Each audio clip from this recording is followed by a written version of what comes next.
आज 2 मार्च आजच्या दिवसाबद्दल समस्त नंदुरबार जिल्ह्यातील तसेच तमाम महाराष्ट्रातील जनतेला माहिती असलेली किंवा बरेच जणांना माहितीच नसलेली घटना म्हणजे महाराष्ट्रात घडलेली जालियनवाला बाग हत्याकांडासारखे रावलापाणी येथील आदिवासी बांधवांचे हत्याकांड। या घटनेत आपल्या आदिवासी बांधवातील जवळपास 15 ते 20 लोक शहीद आणि अनेक जण गंभीर जखमी झाले होते।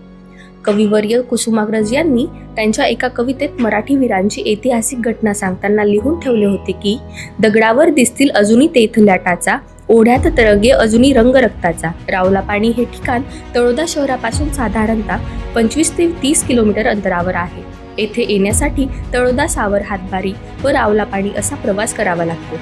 1943 साली चलेजाव चळवळीने इंग्रज राजवटीला जेरीस आणले होते। याच चलेजाव चळवळीमध्ये खानदेशातील आदिवासी बांधवांनी मोलाचे योगदान दिले आहे। चलेजाव चळवळीत सक्रिय योगदानासाठी आपधर्माचे प्रमुख संत रामदास महाराज यांनी जिल्ह्यातील आदिवासी बांधवांना 4 मार्च 1943 रोजी महाशिवरात्रीला आरती व पूजनाच्या कार्यक्रमाला हजर राहून चळवळीस पाठिंबा देण्याचे व सक्रिय सहभागी होण्याचे आवाहन केले होते।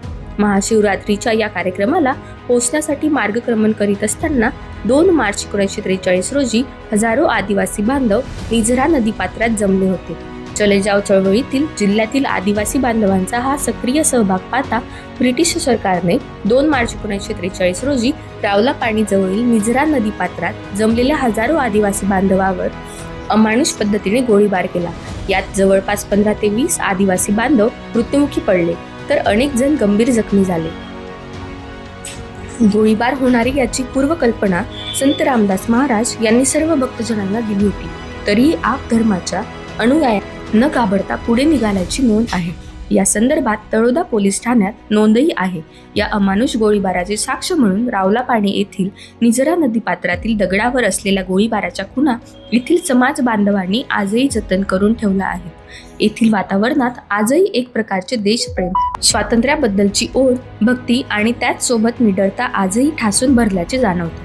इथे आल्यावर आपण त्यावेळी येथे नेमके काय झाले असेल, कशा प्रकारे अमानुष गोळीबार झाला असेल आणि कशा प्रकारे आपले आदिवासी बांधव निधड्या छातीने जुलमी अन्यायी ब्रिटिशांना सामोरे गेले असतील याची प्रचिती घेऊ शकतो।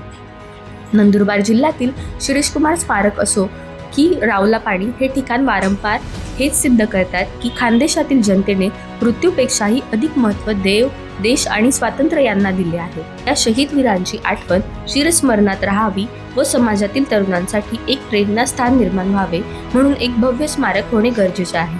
आपल्या खानदेशातील शहीद वीरांची आठवण म्हणून रावलापाणी येथील शहीद वीरांच्या पवित्र स्मृतींना विनम्र अभिवादन व भावपूर्ण श्रद्धांजली।